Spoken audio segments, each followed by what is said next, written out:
No one wanted to take care of the paralyzed billionaire, until a poor delivery man appeared. Hello everyone, welcome to our story. Before we continue, please don't forget to like this video and subscribe to our channel. Also, tell us in the comments where you are watching from. Are you in New York? Jamaica? Maybe South Africa or Canada? We'd love to hear from you. When the job offered double pay to care for a difficult patient, 30 people showed up at the tall iron gate on Emerald Hill. One by one, every single one of them ran away. Some lasted an hour. Some lasted a full day. A few brave ones made it to the second morning before they packed their bags and never came back. The woman inside that beautiful mansion had a tongue sharper than any knife, and she knew exactly how to use it. It was on a Tuesday afternoon, the same afternoon the 12th caregiver stormed out of the front door, that Jacob Miller pulled his old delivery van up to the gate. He wasn't there for a job. He was just there to drop off a lunch order. Someone inside had ordered jollof rice and grilled chicken from a restaurant across town, and Swift Run Delivery had sent Jacob to bring it. He parked, grabbed the brown paper bag from the passenger seat and walked toward the gate. That's when he saw the man coming out, a big, broad-shouldered fellow in a white caregiver uniform, walking fast, shaking his head from side to side like he had just seen something he could never unsee. Jacob stepped aside to let him pass. The man didn't even look at him. He walked straight to the security guard at the gate post and said loudly and clearly, "That's 12 people this week." Well, nobody in this entire city can work with that woman. I don't care how much they're paying, it's not worth it. The security guard, a thin older man who looked like he had heard this many times before, just nodded slowly and pressed a button to let the caregiver out. Jacob stood there with the paper bag in his hand. 12 people, he thought. In 1 week. He pressed the intercom button and waited. The woman who came to the gate was around 60 years old, with tired eyes and a kind face. She opened the small side gate and took the food bag from Jacob's hands. "Thank you," she said quietly, already turning to go back in. "Excuse me, ma'am," Jacob said. She stopped and looked at him. That man who just walked out, was he here for a job? The woman let out a long breath, the kind that carries a whole week of exhaustion inside it. "Yes," she said. "He was the 12th caregiver to leave this week. And the 23rd this month." Jacob blinked. 23rd. She nodded. "I'm Helen. I've been the housekeeper here for 16 years. And I'm telling you, young man, I have never seen anything like this in my life. Not even close." "What does the patient need?" Jacob asked. Helen looked at him for a moment, studying his face, his simple clothes, his old van parked by the roadside. "Everything," she said finally. "Miss Adams can't use her legs at all since the accident. She needs help with eating, bathing, getting dressed, taking her medicine. Her arms are weak on some days. She needs someone around her almost all the time. And she's difficult?" Helen gave a short, sad laugh. "Difficult is not the word, son," she screams. "She says the most hurtful things you can imagine. She throws things. She accuses people of staring at her. She fires people in the middle of helping her. She is..." Helen paused and looked toward the house. When she turned back, her voice was softer. She was not always like this. Before the accident, she was demanding, yes. But she was fair. She was strong. She was someone you respected. Now, she shook her head. The accident changed her. Losing her fiancé in that crash changed her. She came back from the hospital a different person. Jacob was quiet for a moment. "What's the pay?" he asked. Helen told him. Jacob did the math in his head in about 3 seconds flat. It was more than 3 months of delivery earnings. For 1 month of work. He thanked Helen, walked back to his van and drove away. But he couldn't stop thinking. That night, Jacob sat at the small kitchen table in his apartment in Kingsway with his mother, Margaret Miller. She was 65 years old, with gray hair and kind eyes, and she had been managing diabetes for the past 8 years. Most days she was fine. But lately fine had stopped being enough. Jacob opened the envelope from the pharmacy that had been sitting on the table since morning. He already knew what was inside. He had been putting off reading it all day. The price of his mother's insulin had gone up again. The new monthly cost stared back at him from the page like a problem that had no solution. He put the letter face down on the table. "Jacob." His mother's voice was gentle. "I saw that letter." "Mom? How bad is it?" He was quiet. She reached across the table and put her hand over his. Her fingers were warm. "Tell me." Jacob looked at his hands. He was 35 years old and had been working since he was 19. First at a factory, then driving delivery trucks, then on a motorcycle, and now in this old van that needed new brakes every 3 months. He had never once complained to his mother about how hard things were. He didn't see the point in it. But tonight the numbers were just too big to hide. The insulin went up again, he said. And Emma's next semester fees are due in 6 weeks. And the van, if the brakes give out, I lose the job. I can't do all 3 at the same time, Mom. Not with what I'm making. His younger sister Emma, 20 years old, studying business administration at the Polytechnic on the other side of the city, poked her head out from the living room where she had been doing homework on the small fold-up table they kept there. She had heard. He could tell from her face. Jake, Emma said quietly, I can take a semester off. I can. No, Jacob said firmly. You're not taking a semester off. But, Emma. He looked at her steadily. You're not taking time off. That's not happening. Emma looked at him for a moment, then went back to her books without another word. She knew that tone. When Jacob said something in that voice, it was decided. His mother squeezed his hand. God will open a door, Jacob. He always does. Jacob nodded and smiled at her, the small, quiet smile he used when he didn't want her to see that he was worried. That night, lying on his mattress in the dark, he stared at the ceiling and thought about a glass mansion on a hill and a woman who had sent away 23 caregivers in 1 month. And about double pay. He thought about it for a very long time. The next morning, before sunrise, Jacob got up, splashed cold water on his face, put on his cleanest shirt and drove back to Emerald Hill. Helen recognized him the moment she saw him at the gate. Her eyebrows went up so high they nearly disappeared into her hairline. The delivery driver from yesterday? She said. What are you doing here at 6 in the morning? I'd like to apply for the caregiver position, Jacob said. Helen stared at him. Then she stared at him some more. Son, she said slowly, did you hear anything I told you yesterday?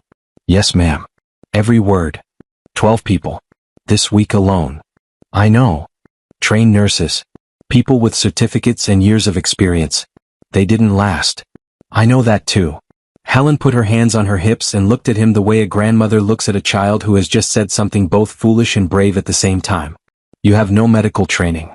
I've been caring for my diabetic mother for 4 years, Jacob said. I manage her insulin schedule, her meals, her doctor visits. I know how to be patient.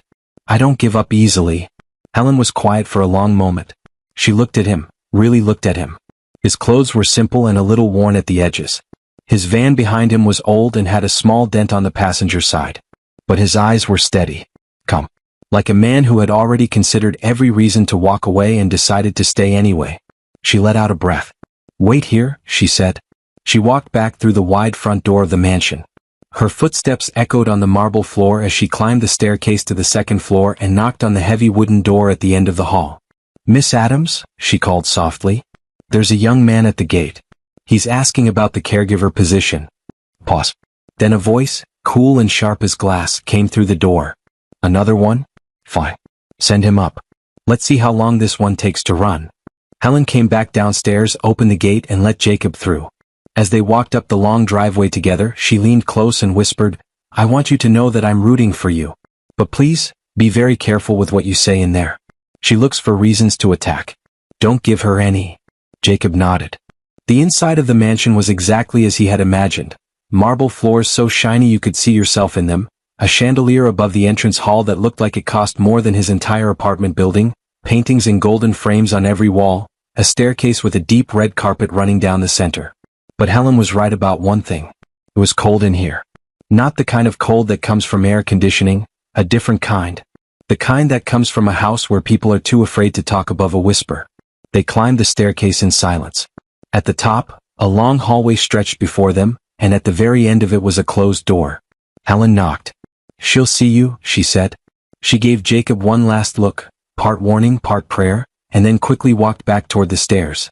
Jacob was alone. He pushed the door open and stepped inside. The room was enormous. An entire wall of glass windows looked out over the city. The morning light came in clean and gold, falling across a king-sized bed, rows of bookshelves packed with thick business books, and expensive furniture that looked like it had never been sat in comfortably. And there, in the center of the room, sat Abigail Adams. She had her back to him, her wheelchair facing the window. Her hair was silver black, pulled tightly back from her face. She wore a silk robe over her shoulders, but it hung loose on her thin frame. Outside the window, the city was just waking up, tiny cars and tiny people moving far below like ants. Close the door, she said without turning around. Jacob closed it gently. For a long moment she said nothing. Then, slowly she turned her wheelchair to face him. Jacob saw a woman with sharp eyes that seemed to look right through him. Her face was thin and pale. Her mouth was set in a hard line. But what struck him most was the sadness hidden deep in those eyes, a sadness she was trying very hard to cover with anger. "So," Abigail said, her voice dripping with sarcasm, "you're the brave soul who thinks he can take care of me?" "Yes, ma'am," Jacob said simply. She looked him up and down like she was inspecting a broken piece of furniture. "What's your name?" "Jacob Miller, ma'am." "And what makes you think you're qualified for this job, Jacob Miller?" "I see no medical uniform. No nursing badge. You look like you just walked off a construction site." "I'm a delivery driver, ma'am," Jacob said honestly. "I deliver food and packages around the city." Abigail's eyebrows shot up. Then she laughed, but it wasn't a happy laugh. It was harsh and mocking. "A delivery driver? Helen sent me a delivery driver?" She shook her head. "This is a new low, even for the desperate parade of fools who've walked through that door." Jacob didn't flinch. He stood still and looked directly at her. "I may not be a trained nurse," he said calmly, "but I've been taking care of my mother for 4 years. She has diabetes. I help her with her medicine, her meals, her insulin shots. I make sure she's comfortable. I'm patient, I'm responsible, and I don't give up easily." Abigail studied him with narrowed eyes. "Your mother is lucky to have such a devoted son. But I am not your mother. I don't need your pity or your Boy Scout routine." "I'm not offering pity, ma'am," Jacob said. "I'm offering help. That's all." "Help?" Abigail's voice rose. "You think I need help from someone like you? Look at this house. Look at everything I've built. I ran a construction company worth millions of dollars. I had 500 employees.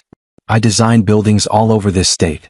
And now I'm supposed to let some delivery boy take care of me?" Her words were meant to hurt him, to make him feel small. Jacob could see that. He could also see the pain behind them. "You're right," Jacob said softly.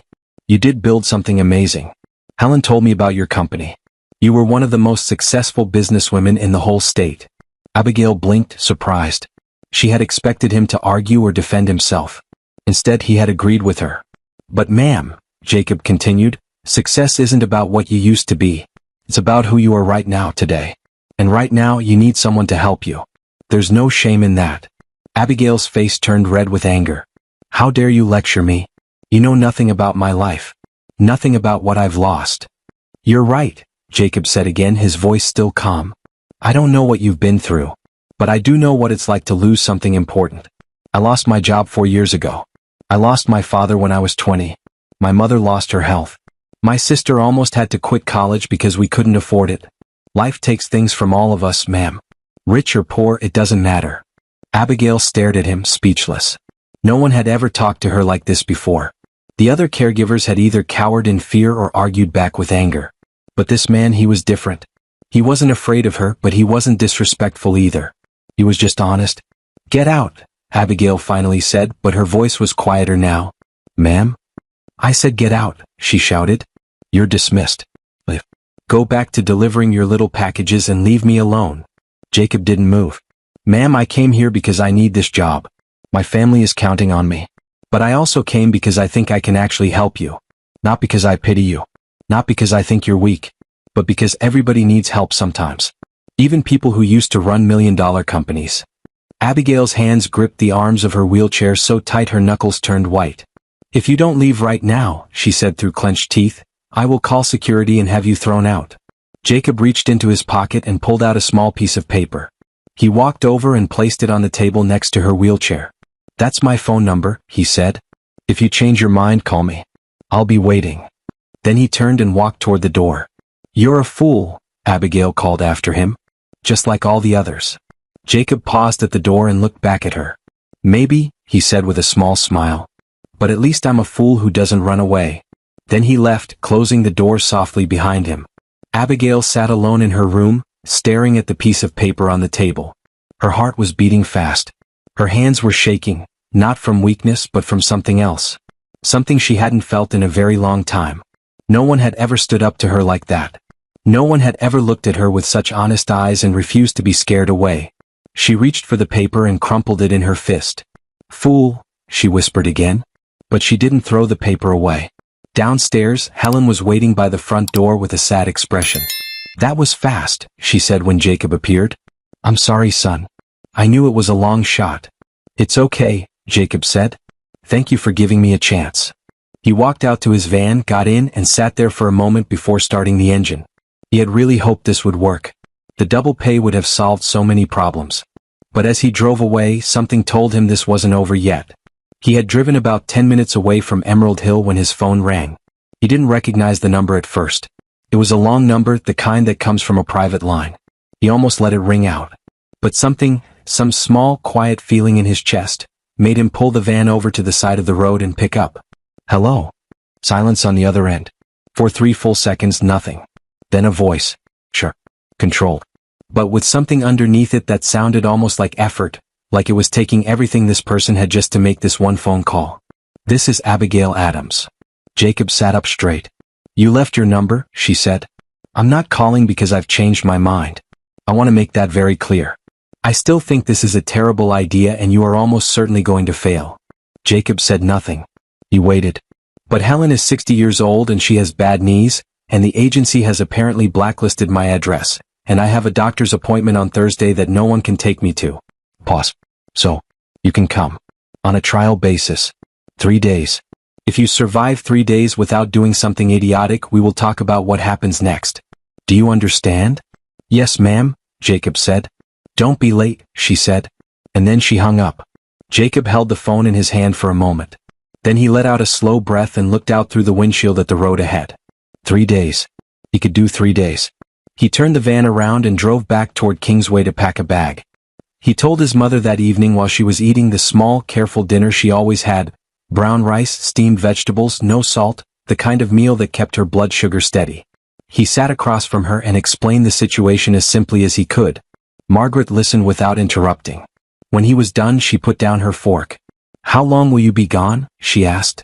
3 days to start," he said. "Maybe longer if it works out." "And your deliveries?" "I already called the depot. Tommy said he can cover my route for a week. After that we'll figure it out." His mother was quiet for a moment, turning her spoon slowly in her fingers. "This woman," she said. "She sounds very broken." "She is," Jacob said. "Broken people can be dangerous," his mother said gently. "They don't always know they're hurting others." "I know, Mom. But they can also be saved," she added. "If someone is patient enough." She looked at him steadily across the table, and Jacob understood that she wasn't just talking about Abigail Adams anymore. She was talking about him too, about all the times he had been tired and worn down and barely holding on, and someone had been patient with him. She had been patient with him. "I'll be fine," he said. She nodded once. "I know you will." She picked up her fork again. "Emma left your sister's emergency contact list on the counter. And don't forget your insulin kit for me. Take the small blue cooler bag, not the big one." Jacob almost smiled. Even in a moment like this, his mother was practical. It was one of the things he loved most about her. He packed that night. Quietly and carefully, the way he did everything. Clean clothes. His phone charger. The small blue cooler bag with his mother's emergency insulin kit, though Helen had promised there was a proper fridge in the staff quarters. His paperback book. A small framed photo of his mother and Emma that he kept on his bedside table and had never once traveled without. He zipped the bag. He looked around his small room. Then he picked up his bag and got ready to face whatever was waiting for him on Emerald Hill. He arrived at 7 o'clock the next morning, just as the city was fully waking up. The security guard at the gate, the same thin older man from before, looked at him for a moment, then at a list on his clipboard, then back at him. "Jacob Miller?" he said. "Yes." The man pressed the button without another word. The gate swung open. Helen was waiting for him at the front door. She looked genuinely relieved to see him, which told Jacob everything he needed to know about how bad the previous days had been. "She's already awake," Helen said, keeping her voice low as she walked him through the entrance hall. "She woke up at 5. She's been sitting by the window since then. She hasn't eaten breakfast." "Does she usually eat breakfast?" Jacob asked. "She used to. Now she pushes the tray away most mornings. Says she's not hungry." "But," Helen glanced at him. "She's always hungry. She just doesn't like asking for things. She used to be the person everyone asked. Now she's on the other side and she hates it." Jacob filed that away quietly. Helen showed him to a small but clean room on the ground floor, just past the kitchen. A staff room with a single bed, a window overlooking the side garden, a wardrobe and its own bathroom. Simple. Tidy. He put his bag down and looked around. "This is yours while you're here," Helen said. "Meals are available from the kitchen at any time. The main thing to know about the schedule is this. Miss Adams takes her medication at 8 in the morning and 8 at night. She has physical therapy twice a week, Tuesdays and Fridays at 10, and a doctor's appointment this Thursday at noon. She likes the television off before 9 in the evening and she cannot stand the smell of any strong perfume or cologne." "I don't wear any," Jacob said. Helen looked at him as if this was the best news she'd heard all week. "Good." The last caregiver used a deodorant spray that she said smelled like a factory producing cheap decisions. Those were her exact words. Jacob nodded slowly. "I'll go up and introduce myself properly." Helen put a gentle hand on his arm. "Wait," she said. "Let me bring her breakfast first. Give her something in her stomach. She's always worse when she's hungry, though she'd never admit that in a million years." Jacob waited in the kitchen while Helen prepared a breakfast tray: soft scrambled eggs, sliced fruit, a cup of black tea with no sugar, and a small glass of orange juice. Everything was arranged neatly, the plate warmed, the napkin folded into a clean triangle. Helen carried it upstairs. Jacob heard the knock. Pause. Then the muffled sound of Abigail's voice, and though he couldn't hear the words clearly, the sharp tone carried all the way down the staircase. A few minutes later Helen came back down. The tray was still full. "She refused it?" Jacob asked. Helen set the tray on the kitchen counter and rubbed her forehead. "She said the eggs smelled overcooked." "They weren't. But that's not really the point." Jacob looked at the tray. He looked at the eggs. He thought for a moment. "Can I try?" he asked. Helen looked at him. Then at the tray. Then back at him. "Son," she said carefully, "the last person who tried to bring her food back after she refused it got a glass of orange juice thrown at their shirt." "Okay," Jacob said. He picked up the tray. "Do you have an apron?" Helen blinked. Then slowly she went to a drawer and handed him a plain white apron. He tied it around himself, picked up the tray again and walked toward the staircase. He knocked on the door the same way Helen had, 2 quiet knocks, nothing demanding. "I said I wasn't hungry," Abigail called from inside. "I know, ma'am," Jacob said through the door. "Helen told me. I just thought I'd leave the tray outside your door in case you change your mind. You don't have to eat it. But it'll be here." Silence. He set the tray carefully on the small table that stood in the hallway just beside her door. He had noticed it on his first visit, a little side table that had probably never been used for anything, and he straightened everything on the tray neatly. Then he walked back toward the staircase. He had made it about halfway down when he heard the door open. He didn't stop walking. He didn't look back. He went to the kitchen, sat down at the small staff table, and helped himself to a cup of tea. 15 minutes later, Helen came into the kitchen with wide eyes. "The tray is empty," she whispered. Jacob nodded and said nothing. He took a sip of his tea. Helen sat down across from him. She looked at him for a long moment with an expression that was somewhere between amazement and relief. "Where did you come from?" she said quietly. Not rudely. Almost like she was asking the air itself. Jacob just smiled into his cup. At 8 o'clock, he went upstairs with her morning medication. A small tray with 2 tablets and a glass of water, exactly as Helen had shown him. He knocked. This time the door opened almost immediately. Abigail was by the window in her wheelchair, the empty breakfast tray pushed to one side of the room. She didn't look at him when he came in. She kept her eyes on the city below. Jacob walked over, set the medication tray on the table beside her, and stepped back to a respectful distance. "Your 8 o'clock medication, ma'am," he said simply. She looked at the tray. Then she picked up the tablets one at a time and took them with the water. She set the glass down. Still didn't look at him. "The eggs were cold," she said. "I'll make a note of that," Jacob said. "I prefer them soft. Not rubbery." "Understood." Pause. "The orange juice was too sweet. I'll let the kitchen know." Another pause. Outside the window, a bird passed by, a swift, cutting through the morning air in a clean straight line. "You're not taking notes," Abigail said. She was watching him now from the corner of her eye. Jacob tapped his temple. "I remember things," he said. She looked at him fully then, just for a second, and there was something in her expression that he couldn't quite name. It wasn't warmth. It was more like she was recalculating something. Like a number she had expected to come out one way had come out differently, and she was deciding what to do with that. "You can go," she said, turning back to the window. Jacob picked up the empty medication tray and walked toward the door. Miller, she said. He stopped. The tray in the hall, she said. That was a trick. No ma'am, he said. That was just a tray in the hall. He left before she could respond. The first day passed without anything being thrown. Jacob took this as a success. He kept to a routine, quietly and without fuss, the way he used to run his delivery schedule. Medication at the right time. Meals adjusted based on what Helen told him she actually liked versus what she said she wanted. He learned quickly that Abigail Adams communicated in a kind of code. What she rejected was often what she wanted most, and what she criticized most sharply was usually the thing she had been secretly hoping someone would notice. When she said the room was too bright, she didn't mean she wanted the curtains fully drawn. She meant she was getting a headache and needed the blinds tilted, not closed. He figured that out by watching her squint and then watching where she kept almost looking, at the small lever on the blinds that she couldn't reach from her wheelchair.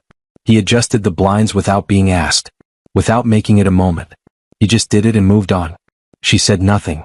But that afternoon, when he brought her afternoon tea, she had moved her wheelchair slightly, just slightly, away from the harsh angle of the light, like someone who had gotten comfortable.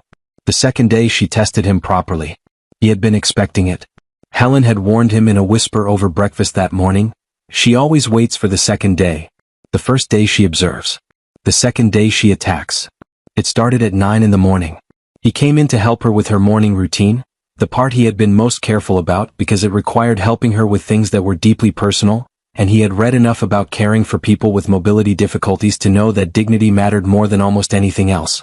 He always knocked. He always told her what he was going to do before he did it. He never rushed. He never made her feel like a task on a checklist. But on the second morning she was in a different kind of mood entirely. The moment he came through the door, she was already speaking. "You positioned the wheelchair incorrectly last night," she said. Her voice was clipped and cold.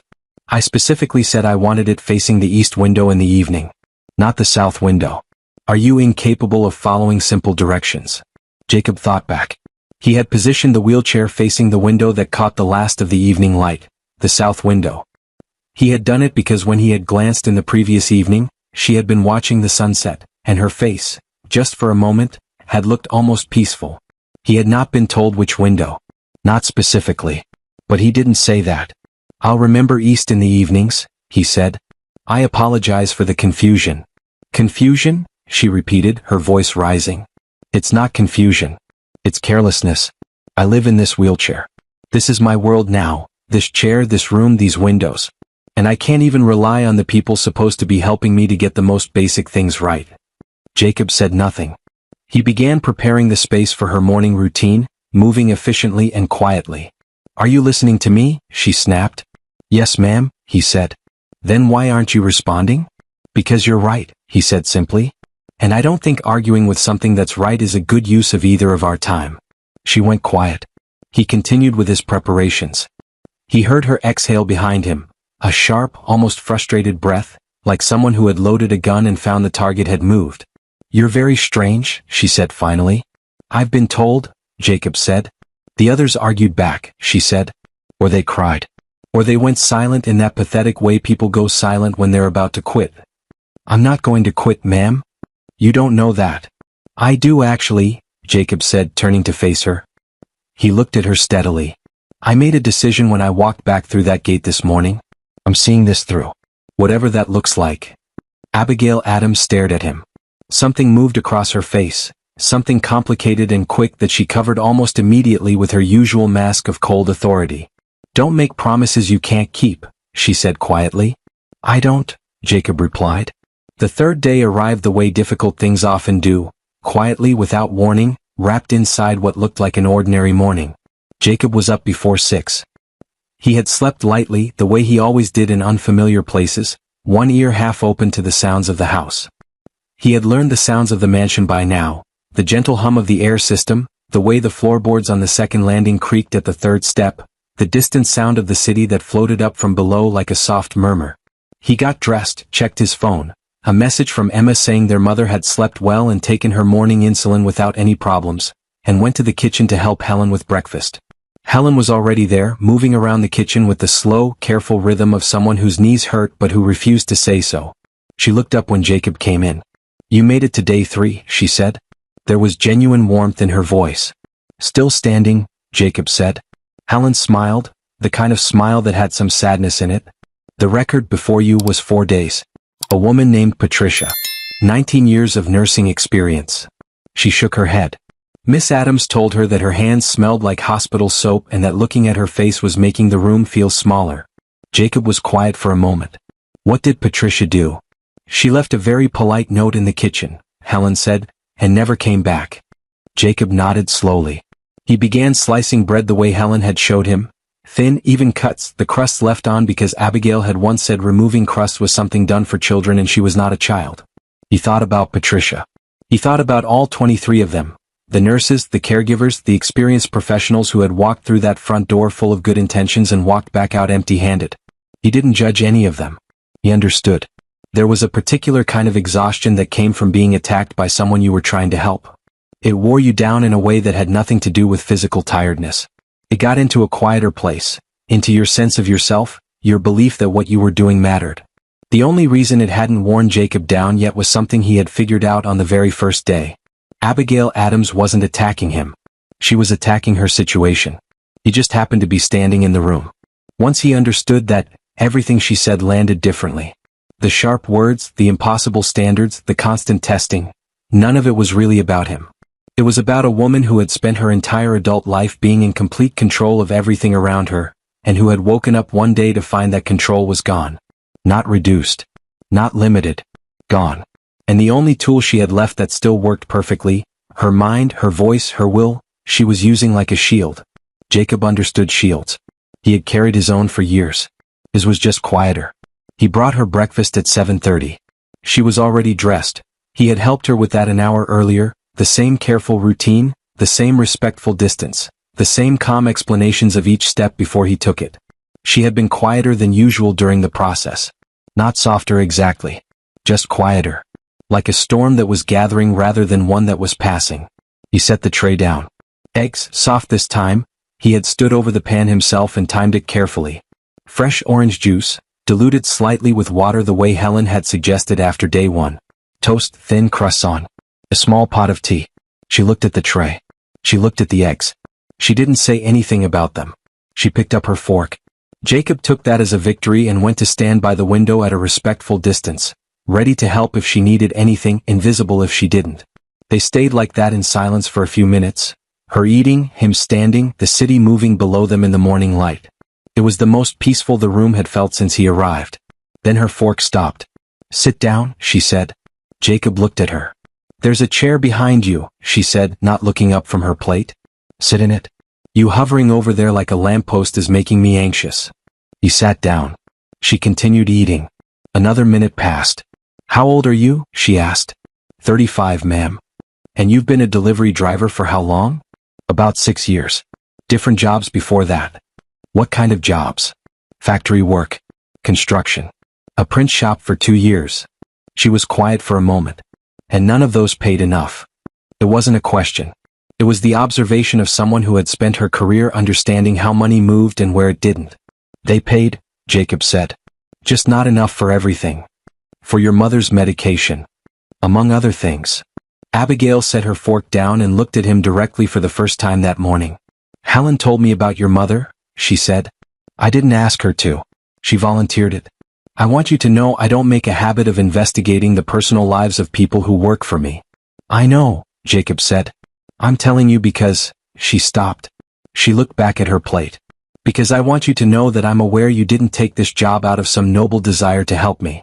You took it because you needed money. And I respect that more than I would respect someone who came here claiming to care about my well-being. Jacob considered that for a moment. Both things can be true at the same time, he said. She looked at him again. What do you mean? I mean I need the money, he said, and I also want to help you. Those aren't opposites. Abigail studied him the way she might study a contract she wasn't sure whether to sign. Most people, she said slowly, when they look at me now, when they look at this, she gestured briefly toward her wheelchair, a quick, almost angry motion. They see something to be pitted. Or something to be managed. Like I've become a problem to be solved rather than a person to be spoken to. I know, Jacob said. And you don't see it that way? No, ma'am. Why not? Jacob thought about it honestly before he answered. Because I've spent 6 years delivering things to people in houses like this one, he said. And the thing I've noticed is that a big house doesn't mean a person has everything they need. It just means they have a big house. Abigail was very still. Then, slowly, something happened to her face. It wasn't a smile, not quite. But the hard line of her mouth softened, just a fraction, just for a second. Like a door that had been locked for a very long time, moving the tiniest bit on its hinges. She picked up her fork and finished her eggs. The attack, when it came, arrived that afternoon. Jacob had been helping her move from her wheelchair to the specialized chair in the therapy room on the ground floor. A room that had been set up by her medical team with equipment for the gentle daily stretches her physiotherapist had prescribed. The transfer required care and coordination, and Jacob had practiced the technique Helen had shown him until he was confident in it. He was in the middle of the transfer, his hands placed correctly, his stance stable, when she suddenly snapped. "You're holding my arm wrong. I'm holding it the way Dr. Reeves showed." "I don't care what Dr. Reeves showed you. I'm telling you it's wrong. You're gripping too tight. You think I'm made of glass? Or are you trying to make sure I can't get away?" Jacob adjusted his grip immediately, loosening it without letting go. "Better?" he asked. "No," she said. "The whole thing is wrong. Start again." They started again. Halfway through the second attempt, she spoke again, and this time her voice had that particular edge to it, the one that wasn't about grip or position or any practical thing at all. "You know what the last nurse said to me before she left?" Abigail said. "She said I was the most ungrateful person she had ever met in her life. She said she felt sorry for me." Her voice was sharp. "Tight. Can you imagine? Feeling sorry for me?" Jacob completed the transfer carefully, making sure she was safely settled before he responded. "People say things when they're hurt," he said. "She wasn't hurt," Abigail said fiercely. "I barely spoke to her." "You spoke to her enough that she cried in the kitchen," Jacob said quietly. Abigail went very still. Jacob hadn't planned to say it. But it was the truth, and he had learned, from his mother, from years of dealing with difficult situations on delivery routes, from simply being alive long enough, that sometimes the truth, said gently and without cruelty, was the only thing that could cut through the noise. "Helen told you that," Abigail said. Her voice was flat. "Yes," Jacob said. "Helen talks too much." "Helen loves you," Jacob said simply. "She's been here 16 years. People don't stay in a hard place for 16 years unless they love something about it." The silence that followed was different from the silences before it. Heavier. Fuller. Like the silence just before rain. Abigail turned her face away. She looked at the wall, at a small framed certificate hanging there, partially hidden behind a curtain, as if someone had tried to tuck it out of sight. Jacob had noticed it on his first day but said nothing. He could read part of it from where he stood. "In recognition of outstanding contribution to urban development, you should start the stretches," Abigail said finally. Her voice was quieter now. "That's what this room is for." "Yes, ma'am," Jacob said. And he did. Carefully, correctly, without another word about nurses or crying or 16 years of loyalty. But something had shifted in the room. Something small and fragile and important. And both of them knew it. That evening, Jacob sat in his small room off the kitchen and called his mother. She picked up on the second ring, the way she always did, as if she had been expecting him. Maybe she had. "How are you?" she asked. "Good," he said. "How's the blood sugar today?" "Behaving itself," she said. "Emma made dinner. Rice and stew. Very good. Tell her I said so. She wants to know if you're eating properly." Jacob looked at the plate Helen had sent down to his room earlier, a generous portion of chicken and vegetables, still warm under a cloth cover. "Better than at home," he admitted. His mother laughed softly. "Good. Now tell me the real answer. How are you really?" He leaned back against the headboard. Through the window, the garden was dark and still, lit faintly by the security lights. Somewhere above him, on the second floor, Abigail Adams was probably sitting by her window looking out at the same darkness. "She's not what people think she is," Jacob said. "Oh?" his mother said. "She's angry," he said. "But it's not really anger. He searched for the right word. It's grief. She lost someone she loved. She lost the use of her legs. She lost the version of herself that she spent 40 years building. And she doesn't know how to be this new version yet. So she just fights everything. Everyone." His mother was quiet for a moment. "That sounds very lonely," she said. "It is," Jacob said. Another silence. Then his mother said, "Jacob, you have a good heart. You always have. Just don't let it carry more than it can hold." "I know, Mom. I mean it." "I know," he said again more softly. After they hung up, he sat in the quiet room for a while. He thought about what his mother said. He thought about Abigail at that window. He thought about 23 caregivers who had left, and the nurses before them, and the way Helen's voice got careful and soft whenever she talked about who Abigail used to be. He thought about the crumpled piece of paper with his phone number on it. The paper she hadn't thrown away. He picked up his book. He read 3 pages. Then he put it down because he couldn't concentrate. Tomorrow would be day 4. The day nobody else had reached. He turned off the light. Day 4 arrived with rain. Not the light, polite kind that passes quickly and leaves everything smelling clean. This was a heavy, serious rain, the kind that settles into a city like it owns the place. It pressed against the mansion's tall glass walls and turned the garden into a dark, wet blur, and it made the whole house feel quieter and closer than usual. Jacob was up at 5:30. He checked his phone. Emma had sent a message at midnight. Their mother had slept well and taken her evening insulin without any problems. He read it twice, let it settle, then got up and went to help Helen with breakfast. He brought Abigail her tray at 7:30. Eggs done soft, juice slightly diluted, toast with the crusts on. He set it down, said good morning, and left without waiting to be dismissed. At 9 o'clock he went back to collect the tray. It was completely untouched. Every single thing, exactly as he had arranged it. Not a sip taken. Not a single bite. Abigail was at the window in her wheelchair, her back to the room, watching rain fall over the city. She didn't acknowledge him. He picked up the tray and left without a word. Downstairs, Helen saw his face immediately. Untouched, she said. All of it, Jacob said. Helen sighed the way someone sighs when they've been worrying about the same thing for a very long time. This happens on gray days. She just disappears inside herself. I've tried everything. Nothing works when she gets like this. Jacob stood looking at the untouched food for a moment. Then he took a single orange from the bowl on the counter and went back upstairs. I already told you to take the tray, Abigail said through the door before he even knocked. I did take it, he said. I just brought you something else. She didn't respond. He opened the door, walked to her side table, placed the orange on it, and left without explanation. 1 hour later he came back. The orange was peeled. Every segment gone. He collected the peel, put it in his pocket, and went downstairs without saying a word to anyone. But something in his chest felt like a door opening, just slightly, just enough. That night, the rain was still falling when something pulled Jacob out of sleep. He lay still in the dark, listening. There it was. Faint, muffled by floors and walls and the steady voice of the rain outside. But unmistakable once you knew what you were hearing. She was crying. Not the loud, releasing kind that brings relief when it's over. This was the other kind, quiet, exhausted, the sound of someone who had been crying for so long that even the crying itself was tired. The sound of a person who had sent everyone away and then discovered, too late, that being alone with grief is not the same thing as being strong. Every instinct Jacob had told him to get up and go to her. He stayed where he was. He had learned this from years of watching his mother. There are moments when the kindest thing you can do for someone is to let them have their pain privately. Abigail Adams had spent her whole life being seen as powerful. To take that from her, even in the name of comfort, would not be a kindness. So he lay in the dark and listened to the rain and pretended he couldn't hear anything else. But he did not go back to sleep. The discovery happened by accident the next morning. Helen sent him to the storage room at the end of the hall to fetch spare bedsheets. He found them easily enough, but as he pulled them from the shelf, his elbow caught the edge of a cardboard box beside them. It tilted and spilled part of its contents onto the floor.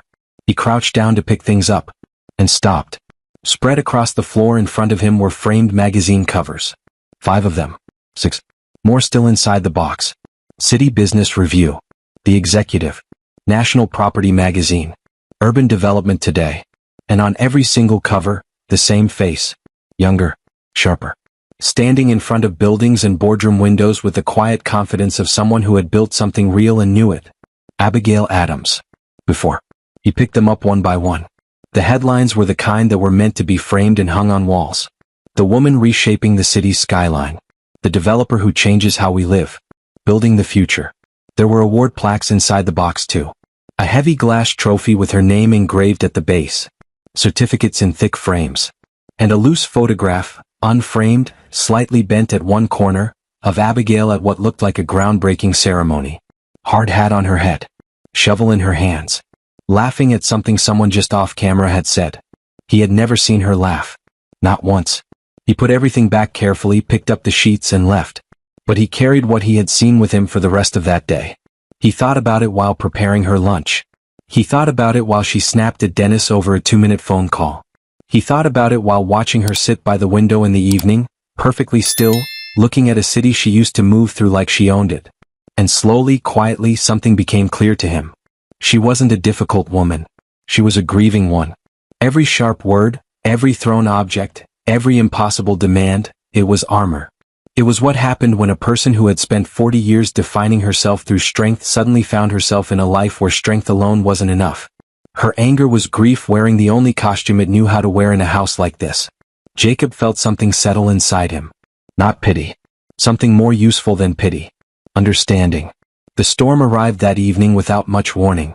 The rain went from steady to furious in a matter of minutes, and then, with one enormous crack of thunder that seemed to shake the mansion from the ground up, every light in the house went out. Total darkness. Jacob was in the kitchen. He waited for the backup generator. It didn't come. And then, from upstairs, a sound that made him move before he had even decided to. A crash. And then a sound he had never once heard from Abigail Adams. A sound she would never have made if she had any choice in the matter. Pure, unguarded fear. He took the stairs in the dark, his hand on the banister, moving fast. He knew these stairs well enough by now that his feet found each one without thinking. At the top he turned toward her room and pushed the door open. The only light came from the storm-gray city below, just enough to see shapes. Abigail was by the window, her wheelchair caught at a bad angle against the bedside table, one wheel stuck. Her hands were on the wheels, pushing hard, but she wasn't going anywhere. She turned toward the sound of the door. Her face in the gray light was something Jacob had never seen before on her. Open. Completely undefended. "It's me," he said immediately. "It's Jacob. I'm right here." He heard her exhale. He crossed the room carefully, found the table by touch, moved it, and freed the wheel. He didn't touch her. He just cleared the path. "Better?" he said. "Yes," she said. The word was small. He found the emergency torch in her bedside drawer. He had made a point on his first day of knowing where every emergency item was in every room, and switched it on. Warm, steady light filled the space between them. Abigail blinked. She looked at him. Then she looked away and began pulling herself back together, piece by piece, the way you pick up something fragile that has fallen and check it for damage before setting it back in place. "I wasn't afraid," she said. "I know," Jacob said. The chair got stuck. "I saw," he said. "It's sorted now." He pulled the armchair from the corner and placed it nearby, not too close, and sat down. The torch rested on the windowsill, pointed at the ceiling, filling the room with soft, even light. Outside, thunder rolled away into the distance. They sat in silence. Not uncomfortable. Something different from anything that had existed in this room before. Then Abigail spoke. "Why haven't you left?" she said. Her voice was quiet. No performance in it. No sharpness. Just a real question from a real person sitting in the dark. "Like the others? Why haven't you left like the others?" Jacob looked at the rain on the glass. He thought about the question before he answered, not reaching for something clever or comforting but something honest. "Because running doesn't fix what's broken," he said. The room went very still. She looked at him. And in the soft torchlight, her face was different from any version of it he had seen before. The mask wasn't there. No armor. No performance. Just a person, tired, alone, real. She looked, Jacob thought, like the woman in the photograph. The one laughing with the hard hat on. "Most people," she said slowly, "find me too difficult to bother with." "Most people," Jacob said, "don't look past the difficult part." The storm outside had softened to a murmur. The city below glimmered through the wet glass. And the battlefield, for the first time, became something else entirely. A conversation. The days that followed were different. Not dramatically. Not the kind of change that announces itself with noise. But different the way air changes after a storm, cleaner, clearer, with more room in it to breathe. Food trays came back empty. One morning, day 8, he brought her medication and she said, without looking up from her papers, "Please leave the window open when you go. The air is good this morning. Please." He left the window open. He went downstairs and stood in the kitchen with the empty tray in his hands. Helen was watching him. "What happened?" She said. "Please," Jacob said. Helen put down her crossword. They looked at each other in the kind of silence that means something. She stopped arguing when he helped her. No more pulled arms or redirected wheels or sharp corrections issued in the middle of a transfer. She began to allow assistance the way a person allows it when they have finally decided that needing help is not the same as being helpless. And she started asking about his family. Not as small talk. Abigail Adams did not do small talk. She asked with the focused attention of someone who had spent her career listening carefully and understanding exactly what the answers meant. "Your sister Emma?" she said one afternoon. "What does she study?" "Business administration," Jacob said. "Is she good at it?" "Her professor says she has one of the sharpest analytical minds he's seen in 10 years, Jacob said. "She told me like it was nothing. Like someone had complimented her shoes." Abigail's mouth moved, not quite a smile but in the direction of one. "Confidence," she said quietly. "That's a useful thing for a young woman in business." "She has plenty of it," Jacob said. Pause. "Your mother sounds remarkable too," Abigail said. "She is," Jacob said. "She raised you alone?" "After my father died. I was 20. Jacob looked at the window. "She kept everything together. She still does, even when her body makes it harder." Abigail was quiet for a moment. "A woman who refuses to stop," she said softly. "Yes," Jacob said. "I understand that," she said. He looked at her. "I know you do," he said. It was on a quiet Tuesday evening, day 11, when everything that had been slowly rising to the surface finally broke through. Jacob was reading. Abigail had been looking at one of the framed magazine covers that had quietly appeared on her desk over the past few days, moved from the storage room without explanation. He hadn't mentioned it. She hadn't explained it. It was just there now, out in the open. "His name was Daniel," she said. Jacob lowered his book. She was looking at the magazine cover. Not at him. "He was in the car with me," she said. "The night of the accident." Her voice was steady in the way that takes enormous effort.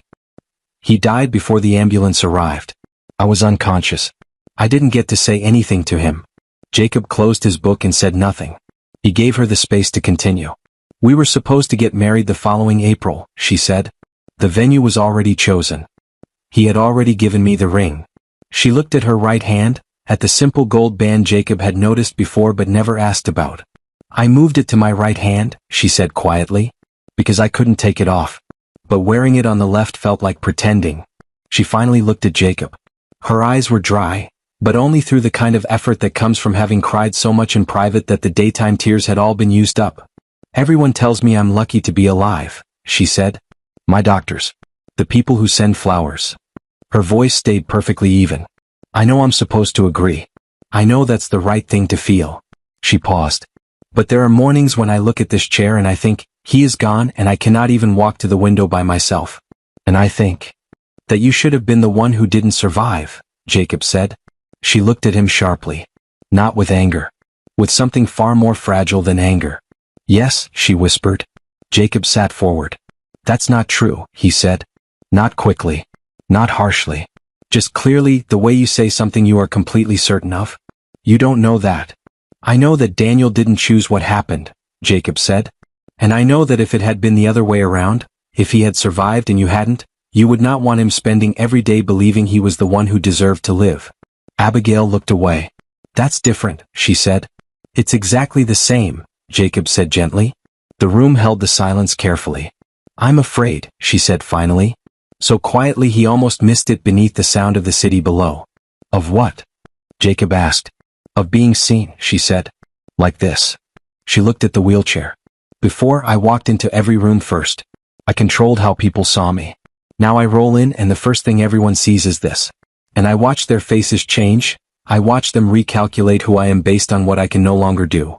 Her voice tightened. "I cannot stand being someone's inspiration story. I cannot stand the careful voices and the head tilts and the pity dressed up as admiration." "I know," Jacob said. She looked at him. "I have never once tilted my head at you," he said. Something crossed her face. Unexpected, brief, almost a laugh. Gone almost before it arrived. "No," she said. "You haven't. Being paralyzed isn't what frightens you most," Jacob said. "You just told me yourself. It's being seen as weak." "Yes," she said. "That's exactly it." "But you've let me see you," Jacob said quietly. "Every single day for 11 days. You've let me help with the things you can't do alone. And you're still here. You haven't disappeared. You haven't become less." He paused. "And I have never, not for one day, thought you were weak." Abigail Adams looked at Jacob Miller for a long, quiet moment. Then she looked back at the magazine cover on her desk. The woman in the sharp suit, standing in front of a building that hadn't existed until she imagined it. "I used to be her," she said softly. "You still are," Jacob said. Just sitting down. The room was very warm and very quiet. And for the first time since Jacob had arrived at the Adams mansion, Abigail did not reach for her armor. She just sat with the truth of what he had said. And let it stay. The change in Abigail didn't happen all at once. It came the way morning comes, gradually, almost without you noticing, until suddenly there was enough light to see clearly by. She stopped throwing things. She began saying please and thank you without it costing her a visible effort. She allowed Jacob to help her without turning every moment of assistance into a small battle. The mansion, which had felt for so long like a place people survived rather than lived in, began to breathe a little easier. Helen noticed. She didn't say much about it, just moved around the kitchen with slightly lighter footsteps and hummed quietly to herself sometimes, which Jacob had come to understand was her version of celebration. Even Dennis, who still approached Abigail's room with the careful energy of someone defusing something, had started to linger a few seconds longer in conversations before making his escape. Things were better. Not perfect, not simple, but better. It was during one of these better days, a calm Thursday afternoon, that Abigail discovered Jacob's secret. She hadn't been trying to. She had simply pressed the bell because she needed her afternoon medication, and Jacob hadn't come as quickly as usual, which was unusual enough that after 5 minutes she wheeled herself to her doorway and looked down the hall. He was at the far end, near the window that overlooked the side garden. His back was to her. He had his phone pressed between his ear and his shoulder, and in his hands, she had to look twice to be sure, was a small insulin pen. The kind she recognized immediately because her own doctor had once explained the equipment used for her medication adjustments. Jacob was talking in a low voice. "Patient. Come. Hold it steady, Mom. Pinch the skin just like I showed you. Good. Now press. Yes, just like that. Perfect. You did it perfectly." A pause as he listened. "No, it didn't look wrong. You did it right. I promise." Another pause. "Yes, I'll call again tonight. Eat something first. Love you." He hung up. He stood there a moment looking out at the garden. Then he put the insulin pen carefully back into a small case in his pocket, the kind of small, practiced motion that comes from doing something so many times it becomes automatic, and turned around. He saw her in the doorway. For just a second, a single brief second, something moved across his face. Not embarrassment. Not guilt. Just the look of a person who has been carrying something privately and has been unexpectedly seen. Then it was gone. His face was calm again. "I'm sorry," he said, walking toward her. "I didn't hear the bell. Let me get your medication." "Jacob," she said. He stopped. "How long has she been unable to do it herself?" Abigail asked. Pause. "Her hands shake now," he said. "It started about 6 months ago. On bad days she can manage. On other days," he stopped. "I walk her through it over the phone when I'm not there." Abigail looked at him. "Every day." "Twice a day," he said simply. She was quiet for a moment. "And before you came here, when you were doing delivery work, you did this then too?" "Yes, ma'am." "Pulled over on the side of the road?" "Sometimes," he said. "Sometimes in a car park. Once outside a shopping center." He said it without drama. Without any invitation for sympathy. Just facts stated plainly the way he stated everything. Abigail looked at him for a long moment. Then she turned her wheelchair and went back into her room. "Bring my medication when you're ready," she said quietly. She didn't bring it up again that day. But Jacob noticed, because he noticed everything, that she watched him differently after that. Not with pity. Abigail Adams didn't do pity, either giving or receiving. It was more like someone who had been looking at a painting from across the room and had finally walked close enough to see what it was actually made of. The second discovery came 3 days later, and this time it was Helen who told her. Jacob didn't know this until afterward. He had been in the therapy room preparing for Abigail's morning stretches when Helen, in the kitchen, had answered a phone call from the motorcycle repair shop asking if anyone would be collecting the red and silver bike that had been left as a deposit payment for a medical equipment invoice. Helen, confused, had asked questions. And later that morning, when Jacob came to collect the breakfast tray, Abigail looked at him with an expression he hadn't seen before. "You sold your motorcycle," she said. Jacob set the tray down. "Helen talks when she's nervous," he said. "She also talks when she's sad," Abigail said. "Sit down, Jacob." He sat. "That motorcycle," she said carefully. That was how you did your delivery work. I have the van, he said. The van that needs new brakes every 3 months, she said. The one that costs you money you don't have. She paused. You sold the motorcycle for your mother's medical bills. It wasn't a question. It made sense at the time, Jacob said. When? 4 months ago. Abigail looked at the window. Outside, the garden was bright and ordinary in the morning sun. When she turned back, something in her face had shifted, rearranged itself around a new understanding. You came to this house, she said slowly, to earn money to replace what you lost taking care of your mother. And every day you've been here, you've still been taking care of her. Twice a day. Over the phone. She paused. While I was shouting at you. You had your own things to deal with, Jacob said. Don't do that, she said sharply, not with cruelty, but with the directness of someone who had heard enough polite deflection to last a lifetime. Don't make excuses for me. I was horrible to you. Jacob looked at her steadily. You were hurting, he said. So were you, she said. You were hurting too. And you never once showed it. Not once. She shook her head slowly. I thought strength looked like what I had before. The company, the buildings, the magazine covers. The ability to walk into a room and command it. She paused. But that's not, she stopped. That's not what strength is? Jacob offered quietly. No, she said. It isn't. She looked at her hands in her lap. What you do, carrying what you carry without making it anyone else's burden, that's something I don't think I've ever managed. Even before the accident. Jacob said nothing. He let the words settle where they needed to.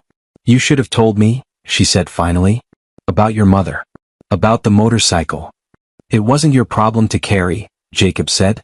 No, Abigail said quietly. But it would have been good for me to know. She looked at him. It would have been good for me to be reminded that I'm not the only person in this house with a war going on. The room was very still. We're both just trying to hold things together, Jacob said. Yes, Abigail said. We are. The envelope arrived on a Monday. It came with the regular post, handled by Dennis, who placed it on Abigail's desk with the rest of her correspondence. It was thick, cream-colored, with an embossed logo in the top left corner, the National Real Estate Development Summit. Abigail opened it while Jacob was helping her with her morning routine. She read it once. Then she folded it, put it back in the envelope and placed it face down on the desk. She didn't mention it. Jacob noticed. He noticed the way she glanced at the envelope twice more during the morning and then deliberately looked away from it. He noticed how she was quieter than usual at lunch, and how she spent the afternoon staring out the window at the city with the particular expression she wore when something was fighting for space inside her head. He said nothing. He waited. He had learned that with Abigail, waiting was often the most powerful thing he could do. It was 2 days later when she finally spoke about it. She picked up the envelope from the desk and held it toward him without a word. He took it, opened it, and read. It was an invitation. A keynote address. The biggest real estate summit in the state, the kind of event that shaped the industry's direction for the following year. The theme was rebuilding. Urban spaces. Community development. Exactly the world Abigail Adams had spent 12 years building her life inside. They wanted her to open it. Jacob looked up from the letter. Abigail was watching him with her arms folded, the defensive posture he hadn't seen much of lately. No, she said before he could speak. I didn't say anything, Jacob said. You were going to. I was going to ask when it is, he said. 3 weeks, she said. And the answer is no.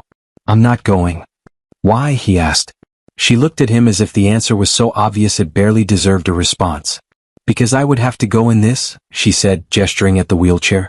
In front of every person in that industry who knew me before. Every journalist. Every competitor. Every person who has been wondering for 4 months what happened to Abigail Adams. She shook her head. I will not give them that picture. What picture?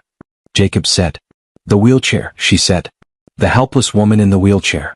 That becomes the headline. That becomes the only thing anyone talks about. Jacob set the letter down on the desk.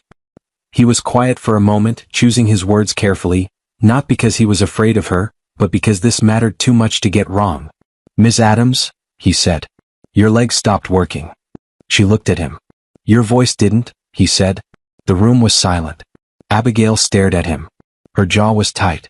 Her hands gripped the armrests of her wheelchair the way they used to in the early days, knuckles whitening, the physical expression of something fighting to stay controlled. It's not that simple, she said. I know it isn't, Jacob said. I'm not saying it's simple. I'm saying your voice still works. The rest is fear. And fear I understand, but I don't think you should let it win. Not this one. She turned away sharply. You can go, she said. I've heard enough. Jacob picked up the empty tray from her desk. The invitation will be on your desk, he said calmly. In case you want to look at it again. He left the room. She didn't speak about the summit for 4 days. But she didn't throw the envelope away. Jacob watched it sit on her desk, sometimes moved slightly, sometimes turned over, once folded and placed in the drawer and then retrieved again the following morning. He watched her look at it when she thought no one was paying attention. He watched her pick it up and put it down. Pick it up and put it down. He said nothing. On the 5th day, he came in with her morning medication and found her sitting at the desk with the invitation open in front of her. She was reading it carefully, the way she read contracts, slowly taking in every word, her pen resting in her fingers even though she wasn't writing anything. She looked up when he came in.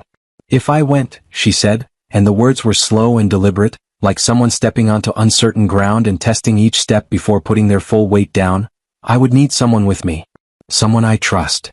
Jacob set the medication tray down. I know, he said. I'm not asking you to push my wheelchair around a conference center like I'm luggage, she said immediately. I can manage the chair myself. I would need, she stopped. Tried again. I would need someone nearby. Someone who, another stop. Someone who doesn't tilt their head, Jacob said. She looked at him. And this time the almost smile made it all the way. Yes, she said. Exactly that. Jacob nodded once. Then I'll be there, he said. Abigail looked back at the invitation. She picked up the pen. And for the first time in 4 months, Abigail Adams wrote a reply to the outside world. The morning of the summit, Abigail was up before Jacob. When he knocked on her door at 6:30, she was already dressed. She had chosen carefully, a deep navy blazer, sharp and structured, the kind she used to wear to board meetings. Her hair was pulled back cleanly. The gold ring was on her right hand where it always was. She sat in her wheelchair with her back straight and her chin level, and when Jacob came through the door, she looked at him with an expression that was 1 part determination and 2 parts barely controlled terror. You look like yourself, Jacob said. She exhaled slowly. I feel like I'm about to walk into a fire. I know, he said. Are you ready anyway? She looked at the invitation on her desk, the one she had replied to 5 days ago, the one that had started all of this. Then she looked at Jacob. Let's go, she said. The conference center was a tall glass building in the heart of the city, the kind of building Jacob noticed that looked a little like something Abigail might have designed. Wide entrance. Good light. Spaces that felt considered rather than accidental. The car park was already filling when they arrived. Dennis had driven them, and he pulled as close to the entrance as possible without being asked. Jacob got out first, opened the door, and stood back while Abigail managed her own exit from the car, the way she always did now, with quiet efficiency, not asking for help unless she needed it and asking clearly when she did. As they moved toward the entrance, people began to notice. Not loudly. Not rudely. But Jacob watched it happen. The small double takes, the whispered conversations, the careful way people arranged their faces into expressions of welcome while their eyes adjusted to the reality of Abigail Adams in a wheelchair for the first time. He watched her notice it too. He watched her decide to keep moving anyway. He stayed 2 steps behind her, close enough to be present, far enough to give her the room to arrive on her own terms. Inside, an organizer rushed forward with a clipboard and a bright, careful smile. Ms. Adams, welcome back. It's so wonderful to have you here. The voice was warm but slightly too soft, the words chosen with slightly too much care. Abigail looked at the woman directly. Thank you, she said, with the full, firm voice of someone who had run boardrooms and broken ground on buildings and was not here to be handled gently. Let's talk about the stage setup. The organizer blinked. Then she straightened slightly and her smile became more genuine. Of course. Right this way. Jacob watched Abigail move through the lobby. He saw something happening to her as she went. A slow returning, like a light being turned up gradually on a dimmer switch. This was her world. She knew how to move in it. She knew how to read rooms and people and the particular energy of an industry gathering where everyone was watching everyone else. She had never actually lost that. She had only forgotten she still had it. The main hall held 500 people. Jacob stood at the side of the stage as the room filled. Architects, developers, investors, city planners, journalists. The air had the particular charged quality of a room full of people who were good at their work and knew it. A moderator took the stage first and spoke for a few minutes about the theme of the summit. Rebuilding. The word kept returning. Rebuilding cities. Rebuilding communities. Rebuilding after disruption. Then she said Abigail's name. The room applauded, warmly, immediately, the way a room applauds someone it has genuinely missed. Jacob watched from the side as Abigail moved toward the ramp that led to the stage. She had been shown it earlier during the setup check. A wide, gently sloped ramp that the venue had installed without being asked, which had made something briefly move across her face when she first saw it. She wheeled herself up the ramp and onto the stage. The applause began to fade as she appeared, not from coldness, but from the particular silence that falls over a room when something real is happening. 500 people went quiet. Abigail stopped at the center of the stage. She looked out at the room. At the faces, some she knew, some she recognized, some completely new. At the journalists with their cameras. At the rows and rows of people from the world she had built her life inside. She took a breath. And she spoke. "The last time I stood on a stage," she said, "I was standing." The room stayed completely still. 4 months ago, a car accident took my fiancé and took the use of my legs. And for a very long time after that, she paused. Not from weakness. From the intention of someone choosing exactly the right words. I confused losing my ability to walk with losing myself. I thought they were the same thing. They are not. Jacob watched from the side of the stage. He watched 500 people lean almost imperceptibly forward. "I spent 12 years building things," Abigail said. "Buildings, companies, communities. I believed that what I was building was a legacy. I now think what I was actually building, without knowing it, was a wall between myself and anyone who might see me as anything less than completely in control." She paused. "The accident knocked that wall down. And I was furious about it. I want to be honest with you about that. I was furious and I was broken and I was not kind to the people around me." She let that sit. But something happened during those 4 months. A man came to my door. Not a therapist. Not a life coach. A delivery driver who needed a job and was honest enough to say so. She looked toward the side of the stage, toward Jacob. He didn't treat me like a patient. He didn't tilt his head at me. He didn't speak to me in the careful voice people use when they think you might shatter. He just, she paused. He just showed up. Every day. And refused to leave. The room was absolutely silent. "He taught me something that 12 years of building things never did," she said. "He taught me that strength isn't standing tall." She straightened in her chair, her voice clear and steady and completely her own. "Strength is standing again. In a different way." For 1 second, the room held the silence. Then someone began to clap. And within 3 seconds, 500 people were on their feet. The applause was the kind that fills a room completely, not polite, not performed, but the real kind, the involuntary kind, the kind that happens when people recognize something true and their hands move before their minds have even finished processing it. Jacob stood at the side of the stage. He did not clap. He just watched. And Abigail Adams, who had not smiled in front of another person in 4 months, smiled. Not the forced, managed smile she used in photographs. A real one. The kind that reached her eyes and stayed there. Things moved differently after that day. Back at the mansion, changes came quietly but steadily, the way real changes always come. The staff moved through the house without the careful, fearful energy that had defined them for months. New caregivers were brought in, long-term ones, and Abigail treated them with a directness that was still demanding but no longer cruel. She told them clearly what she needed, listened when they spoke, and thanked them when they did something right. It was not softness exactly. It was respect. And in a house that had gone so long without it, respect felt like sunlight. The awards came out of the storage room. The magazine covers went back on the walls, not all of them, not in every room, but enough. Enough to say, this happened and it was real and I am still the person who did these things. She launched a foundation. It happened faster than anyone expected because when Abigail Adams decided to do something, the pace tended to surprise people. The foundation focused on mobility rehabilitation, funding equipment, therapy, and support for people who had lost physical function and couldn't afford the help they needed. She named it simply. No fanfare. She said the work was the point, not the name. Helen cried when she heard about it. She cried in the kitchen with her crossword face down on the table and didn't apologize for it. And Abigail, when Helen told her she was crying, said nothing dismissive. She just handed her a tissue. That too was new.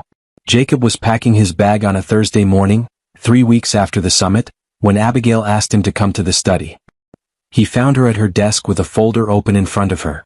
She gestured to the chair across from her, the same chair he had sat in on the night of the storm, and he sat down. She opened the folder and slid a piece of paper across the desk. He looked at it. It was a receipt. A payment confirmation from the hospital and the pharmacy that handled his mother's care. A full settlement of every outstanding medical bill. Cleared completely. His mother's ongoing medication costs covered for the next 2 years. Jacob looked at the paper for a long time. Ms. Adams? There's another one, she said. She slid a second document across. It was a scholarship confirmation. Full tuition coverage for a business administration degree in the name of Emma Miller. Jacob sat very still. I can't accept this, he said. His voice was quiet but firm. This is too much. This isn't, I didn't come here for this. I know you didn't, Abigail said. That's precisely why I'm giving it to you. It feels like charity, he said. Abigail leaned forward slightly. Let me tell you what it actually is, she said. Your mother will have her medication because her son is the reason I got out of this house and back into my life. Your sister will finish her degree because she deserves to, and because I have the means to make it possible, and because doing nothing with that ability would be wasteful. She paused. And I need someone to run community outreach for the foundation. Someone who understands what it means to need help and not be able to afford it. Someone the community will actually trust. She looked at him steadily. I want that to be you. Jacob looked at the documents on the desk.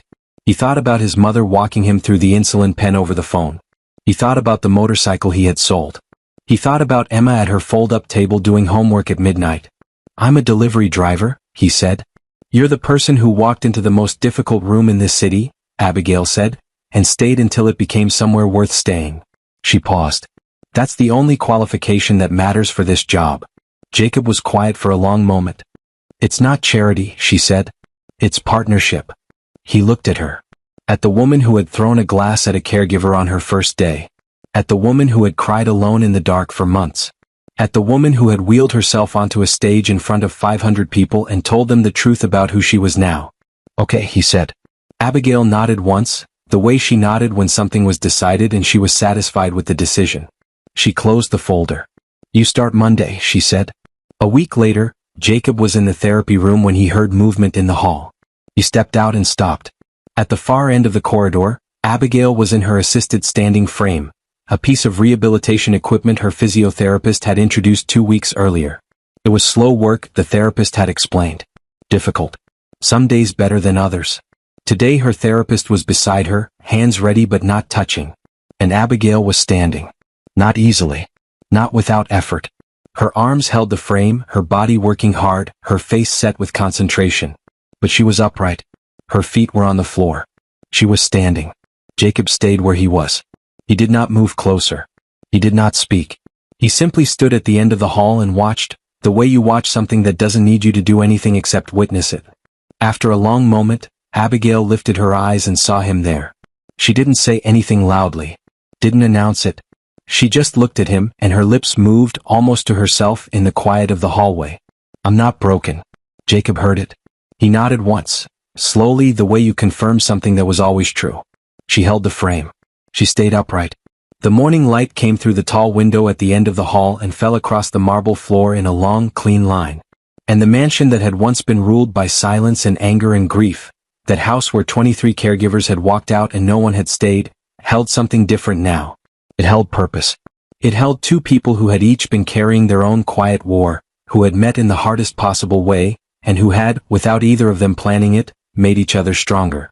Because that is what happens sometimes, in the most unexpected places, between the most unlikely people. Strength finds strength, and refuses to let go. I hope you enjoyed watching it as much as I enjoyed creating it. Like, share, and comment on the lessons you've learned. Let me know where you're watching from in the comments below. See you in my next video.